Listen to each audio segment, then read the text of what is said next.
Hello. So it is 111, 112 feet down. My family, when it's 111 or 11, we put our feet up. And then when it's 112 or 11:12, we put our feet down. And, my dad's the one that came up with it. And I don't know. I mean, does it have any meaning? What does it do?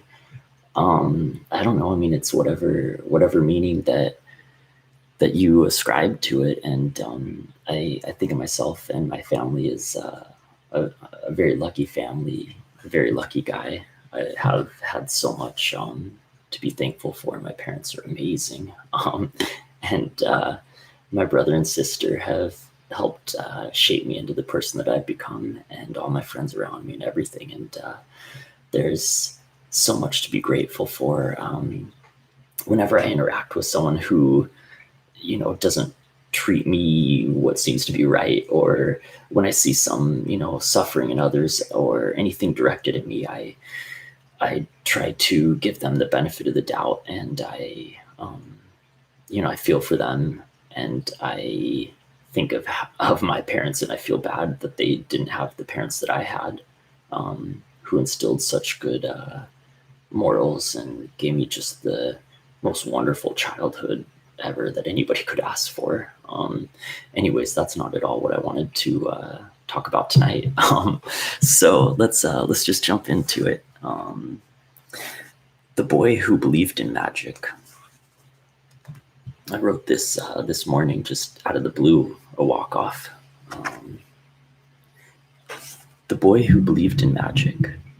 Well, he sat there on the edge of his bed, and he said, "Didn't you say I could be anything that I dared to dream?"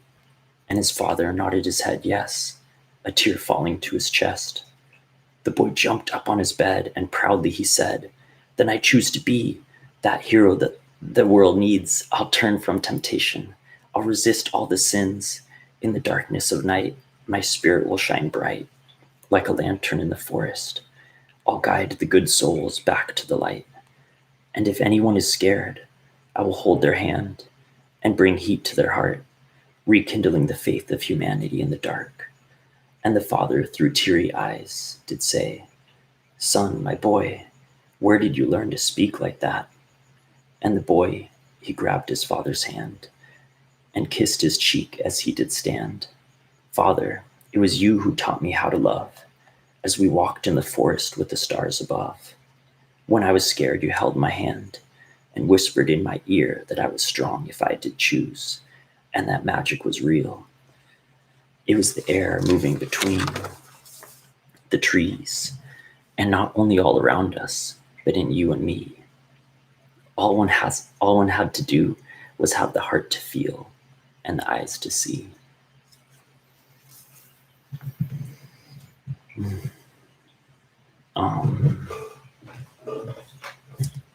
I'm going to keep this pretty quick here.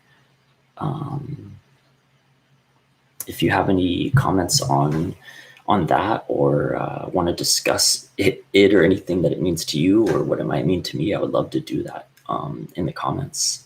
I have 3 books that I would recommend for anyone that's intrigued in maybe not some popular fiction or some popular topics, but certainly valuable. And shoot, this might be more popular than I think, but the first one is a Toltec wisdom book, The 4 Agreements by Don Miguel Ruiz. This is an amazing book. I'll just read the 4 agreements. The first agreement, be impeccable with your word. The second agreement, don't take anything personally. The third agreement, don't make assumptions. The fourth agreement, always do your best.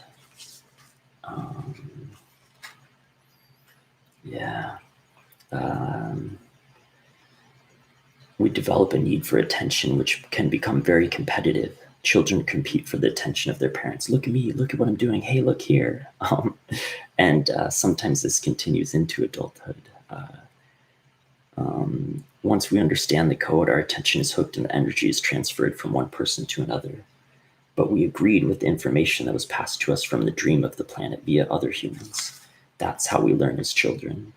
Children believe everything adults say. I call this the domestication of humans. I was actually just going to read, let's see real quick. The outside dream has so many rules that when a new human is born, we hook the child's attention and introduce these rules into his or her mind. As children, we didn't have the opportunity to choose our beliefs, but we agreed with the information that was passed to us from the dream of the planet via other humans. I call this process the domestication of humans. And what I'm reading from is the Four Agreements introduction, and this is on the YouTube channel, thefouragreements.com. I'll link it down below. And this is the I'm kind of whispering here. My roommate's asleep over in the other room, and my brother Kai, he's in Colorado, going pro pickleball, and we just had a great chat about that today. But I'll get into that another time. That is read by Peter Peyote. Just kidding, Peter. Peter Coyote. I was just looking up his IMDb, and he was in the movie Sphere in 1998 and Patch Adams as well in 1998. And he has an amazing voice. So if you want to check out the Four Agreements, I would definitely recommend listening to Peter Coyote read the Four Agreements on YouTube. And God, do it while you're driving to work, maybe before you go to bed, really anytime, over and over and over. Listen to them again. It's amazing. It will transform your life. The Four Agreements, Don Miguel Ruiz. Next up, we have Paracelsus. And here's my copy. This is my tiny copy. But I have a nice bookshelf back there. I have the big boy version as well. And it's not coming in too clear, is it? Yeah, I'm not sure what I'm trying to do with that. So, yeah. This one is selected and translated by Nicholas Goodrick Clark, Western Esoteric Masters series. And just some random selections here. The work of nature constitutes a visible reflection of the invisible work of God.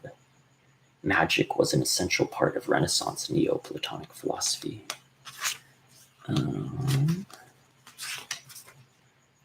Paracelsus developed a medical theory which related the macrocosm and microcosm while building on his dynamic notions of matter and energy. There were two important consequences. Firstly, Paracelsus saw disease as something which affects the body from outside rather than as an internal imbalance. Secondly, this wider relationship between man and the external world led to a search for specific cures and remedies relating to particular diseases and disorders. Paracelsus is often hailed as the founder of modern medicine. I don't think many people talk about Paracelsus. Very, very smart man. And that leads us right into the Kybalion. This is a kind of faux leather with gold. I love this book. I love handling it. It's like a little Bible. Actually, in fact, I have. Here's the teachings of Buddha. And you can't. There's the cover. It used to have a gold cover on the top, but it's been worn off. And this is in upside down. So actually, there we go. But I'm not sure what I'm doing with this. I just wanted to show you my books. All right, let's get back to the Kybalion and we'll wrap this up. We're at 10 minutes on the dot. Bam. Let's see what we got from the Kybalion. So, yeah. Mentalism. The all is mind. The universe is mental. Correspondence. As above, so below. As below, so above. Vibration. Nothing rests. Everything moves. Everything vibrates.